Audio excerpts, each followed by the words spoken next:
It might look like a free-to-play anime RPG, but it's not.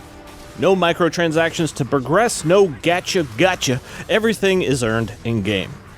DragonSword Awakening is a unique situation where it began in the development womb to be a live service game, but then they said, fudge it, let's just release this as a normal RPG. As of right now, it's only on PC, but hopefully a console port comes soon, so leave a comment to calmly scream at them if you want it on consoles. If you're just starting DragonSword Awakening though, here are a few things I wish someone had told me when I first started playing, like which characters are best to unlock first, which I will highlight and rank each one a bit later. But before that, a few tips for the battle system that you can start using pretty much immediately from the beginning of the game. A core element of the combat is tagging in other party members, but there's more to this than initially meets the eye. Like characters that have long ability animations, Castella's Axe Spin for example, you can actually start an active ability like that, immediately then swap to another character, and that teammate will stay out on the field to play out that attack that you started, setting up your own combo partner to form damage stacked juggles.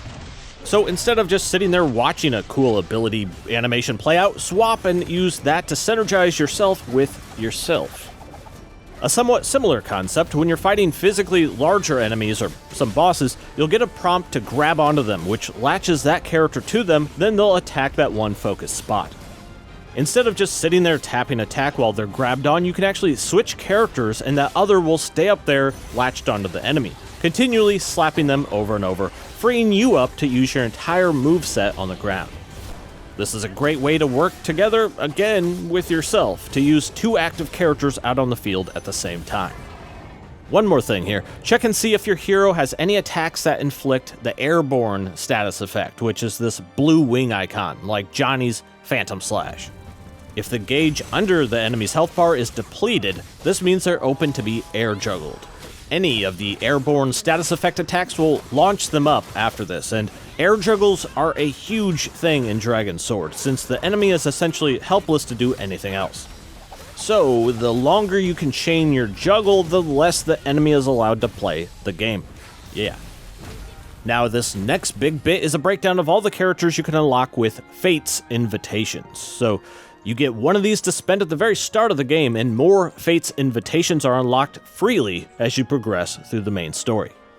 However, in the Exchange tab where you use these, there's currently no way to preview any of the characters before you spend an invitation to unlock them, so I've got you covered on that. Here's a breakdown of each character in here, ranked in my personal experience order of high tier, mid tier, low tier, at least in the early game. Okay, first up, I would definitely put Charlotte in the high tier, an incredibly fun character to use, really satisfying moveset, and she can inflict 3 status ailments: poison, airborne, and knockdown. Building up different status elements are what power your tag combo attack, so just overall in general, characters that can inflict multiple status effects are like the win button in this game. The 2 main active abilities that Charlotte starts with are Invisible and Poison Dagger. Invisible creates a duplicate version of yourself that will draw enemies to attack it, while you're free to move around unseen. Poison Dagger jumps you up into the air to throw a long string of poison ailment projectiles.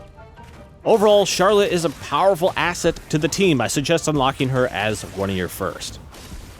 Next, a ranged character option if you would prefer that instead, but also in my high tier is Roxy. Most all of her attacks will be building up the bleed status effect. Her initial active abilities are Crimson Spiral and Bloody Shower. Crimson Spiral is a forward-moving bleed kick that can scoop up and pile multiple enemies it passes through. And Bloody Shower is a stationary, quick-fired sequence of bow shots that inflict bleed. Overall, Roxy is a highly agile, highly mobile character that has, personally, one of my favorite ranged playstyles. Next, another high-tier melee character, Theresia. Wielding 2 chained flails, she primarily inflicts the bleed status effect and stun. Her 2 active abilities are Consecration and Celestial Verdict. Consecration is a forward-slamming bleed attack that starts your flail spinning for a period of time after. This improves and extends your basic attack moveset while it's active. Celestial Verdict is a jumping slam attack that inflicts a shockwave stun around the impact point. The main reason why I put this character up in the high tier is because of the incredible reach of those flail attacks. Each swing feels like it scoops up and hits everything around you on the screen, making for a great crowd control character that's also just as good against singled out targets because of how fast her moveset is. The last of my personal high tiers is a summon-based character, Donna. She's focused on inflicting the Frost status effect and starts with the abilities Summon Chaco and Chaco Shield. Chaco is a big ice golem that operates as kind of like an additional fighter for your team, so you can synergize attacks with him as his beefy attacks draw aggro. Donna can attack independently from him, but also trigger pop-up commands to influence his actions. Chaco can also be set into a defensive shield mode to absorb incoming damage. Donna is a very different playstyle than the others that I've covered so far, but for a summon-based character, which I usually don't prefer, this one is actually really fun to play and quite powerful. Entering the mid-tiers, which can be great if they're specifically catered to your preferred playstyle, like Alex, dumb name, which is more of a defensive shield-focused character. The status effect he inflicts is Knockdown, and has the active abilities Down Smash and Guard Stance. Down Smash is a multi-hit knockback attack, and any of Alex's attacks where his shield flashes white has some active guard frames during its animation. Guard Stance raises your shield to block, which can be chained into a counterattack, or you can continually stab with your sword while keeping your shield raised. Overall, Alex is more of a straightforward style of character, so if you just want classic sword and board action with the ability to guard, you might like him. Another in my mid-tier category is the halberd-wielding Eileen. Not a high-status element-focused character, but one of her attacks can inflict airborne, which is a great juggle starter. That launcher attack is the ability Barraging Spear, but she also comes with the other active ability, Brave One. For that, she plants a banner in the ground, giving an attack up buff to herself and any allies that enter it. Similar to Alex, Eileen is more of a straightforward combat fighter, but the reach and speed of her great halberd moveset puts her towards the top of the mid-tiers. Next in the mid-tier is a ranged caster character that primarily inflicts the burn status effect with one attack that inflicts stun, Kalien. She starts with the abilities Fox Parade and Fox Chase. Fox Parade summons a little group of fiery foxes that will swarm in and detonate the burn effect on nearby targets. Fox Chase summons a larger single fox that also inflicts burn, but can be extra detonated if Kalien touches it. Overall, she's a really solid caster class that's pretty easy to play. What you see is what you get, fire explosions, putting her nicely in the middle of the pack. Rounding out the end of my mid-tiers is the sword-wielding knight, Reina. She has multiple attacks that inflict the airborne status, so if you want a strong air juggler on your team, she's a great option for starting those combos. Her starting abilities both do the airborne effect, Rising Cutter and Wind Slayer. Rising Cutter is a multi-hit combo attack where the final strikes launch yourself and the target up into the air. Wind Slayer is a distance-closing single swipe that can also pop enemies up into the air. Reina has a very straightforward, easy-to-digest moveset, but stands out for being one of the better air juggle initiators. And now the start of my personal low tiers. That doesn't mean they're bad by any means, maybe you'll get more out of them than me, but here we have Sion, a ranged character wielding this boomerang-like throwable relic. Primarily dealing the shock status effect and knockdown, coming with the active abilities Divine Crash and Divine Smash.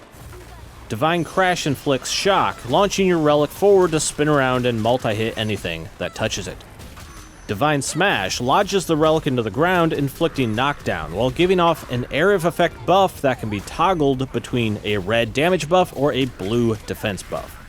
Overall, Sion can be a solid caster with some team buffs, but only lacking for me was the character's main attack moveset, being these fairly slow-moving orbs. Next in my personal low tier would be another caster character wielding a magic tome, Tarte. She primarily inflicts the shock effect with one attack able to cure for some light recovery. Her initial active abilities are Lightning Shock and Bolt Bubble. Lightning Shock inflicts the shock ailment, no surprise, doing a stationary Palpatine-style electrocution out of the hand that builds up in power if you hold it. Bolt Bubble is more of like a mode you enter, where you continually move around creating bubble orbs that deal contact damage. Overall, Tarte is a decent shock-focused caster character that I didn't love, didn't hate, but also didn't find myself loading up into the team all that often. And finally, the character that I vibed with the least, maybe you'll like her, Astria. She is a ranged, crossbow-wielding hero that surprisingly starts with no attacks or abilities that inflict a status ailment. Her initial abilities are Siege Assault and Wide Shot. Siege Assault puts you into a stationary turret-style mode to fire stronger single bolts. Wide Shot fires a wide barrage with multiple bolts at once. The main downside of Astria for me is how she has to pretty much momentarily stop to shoot and has to regularly reload that crossbow. With this more locked into place stationary playstyle, it's easy to get swarmed by enemies that simply rush you down. However, if you like to hang back and sneak in damage before switching to a more close combat focused character, this is one way she can be used. That's it for the current characters you can unlock in the exchange screen in any order that you choose, but there are other characters you get added to your team as you progress through the main story quests, so there's more than what I even highlighted here. Hopefully though that helps you pin down which you plan to unlock first with those Fates invitations you'll get as you play. Let me know down in the comments which character spoke to your gamer soul the most that you decide to unlock first. Or at least the one that you picked to unlock right after watching the video. That should get you going in DragonSword Awakening if you plan to grab it. And again, speak up if you would support this on consoles. Alright, that's all I have for you today. As always, I'm Alex. Thanks for watching and hope to spot you in the next one.